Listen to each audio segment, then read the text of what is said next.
دبتني في الارض. عيني دي كانت بتطلع شرار كده. مبسوط عشان انت مبسوط يا حبيب قلب ماما، يا عمر ماما انت. الحته دي في المونتاج ماشي. الفيديو ده مش مهم فما حدش يتفرج عليه، يبقى افتكروا ان انا قلت لكم مش مهم. ابني مثلا لو حب ينزل يلعب، باي يا محمد. وانا كده مبسوطه وانا قاعده ومستنياه بيلعب قدام عينيا. استحاله كنت اقدر اقعد في البيت 5 دقايق وهو بيلعب في الشارع، استحاله، ما اقدرش ولا اتهنى باكل ولا بشرب، ولو هموت من التعب استحاله عيني تغفل. لازم اجي اقعد معاه كده ويبقى عيني عليه وهو بيلعب. انا خايفه من ايه؟ ما اعرفش، قلقانه ليه مش عارفه، بس انا طول الوقت ببقى عايزه عينيا تبقى على اولادي وما احبهمش ان هم يغيبوا بعيد عني، رغم ان الساحه دي قريبه لبيتنا، احنا ممكن يجي لوحده عادي، بس انا ما اقدرش اسيبه ينزل يلعب لوحده في الشارع. انا اوفر ممكن، او انا عاديه في قلقي ممكن، بس انا بعاني بسبب الموضوع ده. وصحيا انا صحتي بتتعب واعصابي بتتعب بسبب القلق والخوف زياده عن اللزوم لما يبقى حد بعيد عني من ولادي.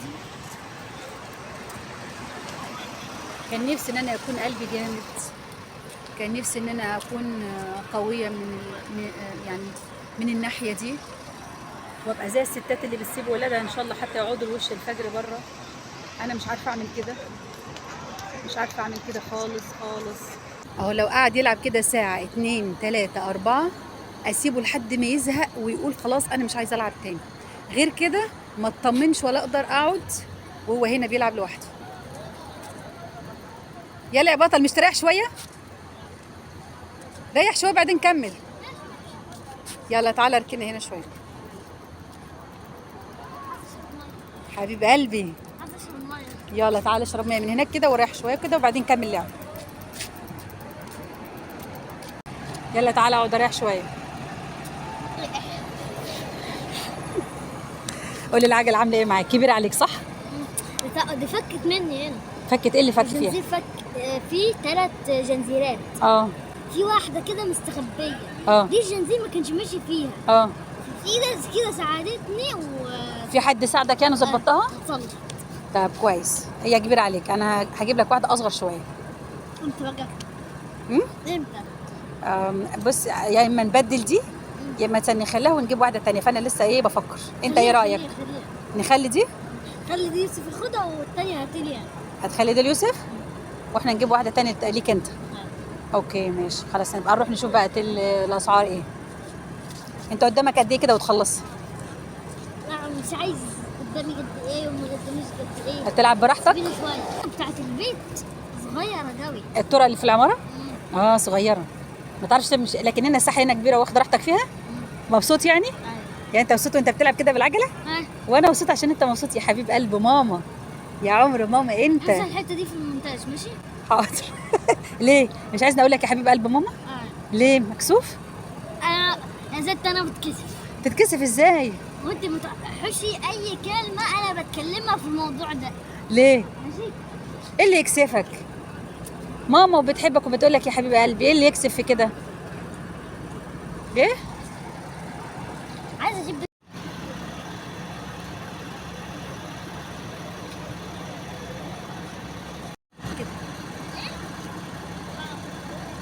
انت كده خلصت لعب، نروح نروح؟ لسه استريح شويه وبعدها العب تاني. هتاخد استراحه وبعدين تلعب تاني؟ طب احنا قدامنا الساعه كام كده؟ الساعه دلوقتي 7. نروح 10. قدامنا الساعه 10، قدامك لسه 3 ساعات لعب. انت قاعده اهو، انت قاعده. جعانين عايزين ناكل. نروح ناكل ونيجي تاني؟ كأننا صايمين. كأننا صايمين ايه؟ احنا الساعه 7 يا ابني. طب ينفع تلعب ساعه تاني ونمشي؟ ما احنا لما نروح بقى تقولي لي محمد مش لازم بقى، خليها بكره نيم تاني في الاخر ما نروحش. طب ماشي خلاص، انا معاك لحد ما تشبع لعب وتقول خلاص انا عايزه اروح. اوكي.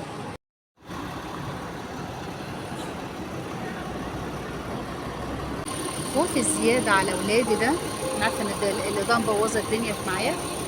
خوفي الزياده على اولادي ده خلاني افتكرت موقف حصل لي وانا طفله مع امي، الله يرحمها ويغفر لها يا رب، يتقبلها من الصالحين هي وابويا. حصل موقف ان انا كنت مرتبطه بجدتي ام ابويا شويه، دايما كل ما تروح مكان انا معاها، ما بسيبهاش. ولو مش معاها انا دايما بحب العب في الشارع وبحب انزل بحب اخرج كده يعني. وكانت الدنيا يعني ايام ما احنا كنا اطفال كانت امان شويه. ففي يوم من الايام كانت جدتي رايحه مشوار، تمام، وانا عايزه اروح معاها. فهي لما مشيت انا جريت وراها يعني زي كده 50 متر بعد بيتنا، وقلت لها انا عايزه اروح معاكي. قالت لي مش هينفع تروحي معايا. قلت لها لا انا عايزه اروح معاكي. قالت لي طب لا، لازم تقولي لامك الاول ان انت هتيجي معايا، عرفيها. وافقت هاخدك، ما وافقتش فمش هينفع اخدك. فانا قلت لها طب خلاص انا ايه، هروح اقول لها واجي جري جري، استني هنا اوعي تتحركي مش هتاخر. قالت لي انا مستنياك، وبالفعل هي كانت صادقه معايا واستنتني. انا بقى اللي انا من كنت صادقه معاها وجريت وجيت في ناحيه في ناحيه كده متداريه او في ناصيه شارع كده، وقفت ركنت نفسي على الحيط كده وانا مش قادره اخد نفسي، بحاول استلقط انفاسي. طبعا ما رحتش بيتنا، ولا هينفع اقول لامي ان انا عايزه اروح مكان، هي مش هتوافق طبعا وهترفض، وانا كده مش هروح، لكن انا هموت واروح. المهم فضلت واقفه قيمه وقت كده اكون وصلت في البيت، وسالت امي وقالت اه وايه وارجع. وبعدين رجعت لجدتي قلت لها انا قلت لامي خلاص وافقت. قالت لك روحي؟ قلت لها اه. قالت لي روحي. قالت طب خلاص ماشي يلا تعالي. رحت معاها. الكلام ده كان 10 الصبح تقريبا. رحنا المكان اللي راحت فيه جدتي ده، يعني خدنا فيه وقت طويل على ما خلصنا ورجعنا، كان على بالليل على المغرب. تخيلوا من 10 الصبح لحد المغرب وانا مختفيه. امي ما تعرفش انا فين، امي ما تعرفش انا فين، انا ما قلتلهاش، وهي ما تعرفش ان انا رحت مع جدتي. وطبعا ساعتها لا كان في موبايلات ولا كان في هاتف محمول ولا حد يعرف يتصل بحد. الكلام ده كان تقريبا سنه 88 ممكن. فساعتها ما كانش في موبايلات بقى، ما كانتش الموبايلات دي لسه طلعت. فامي طول الوقت ده من الساعه 10 للمغرب وهي هتتجنن يا عين عليا، الله يرحمها ويسامحها، الله يودي لها الف رحمه.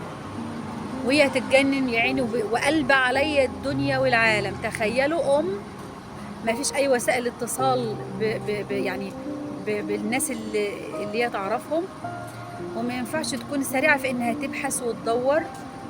والدي كان مسافر ما كانش موجود في البيت، وكانت هي لوحدها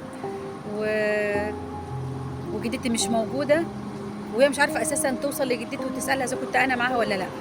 فمن 10 الصبح لحد بالليل وانا مختفيه وهي بتدور عليا وقلب عليا الدنيا. رجعت انا بقى، رجعنا، انا نسيت بقى الكذبه اللي انا عملتها والمصيبه السوداء اللي انا عملتها. رجعنا بقى اخر النهار، انا مبسوطه بقى يعني اليوم كله بره وفسحنا ولعبنا وكلنا وشربنا وراجعين منبسطين.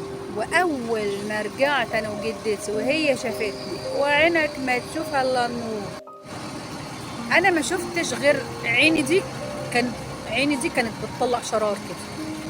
ام الله يرحمها ويسامحها ويغفر لها، كانت ايدها تقيله قوي، يعني اللي كان ياخد منها قلم يتلوح.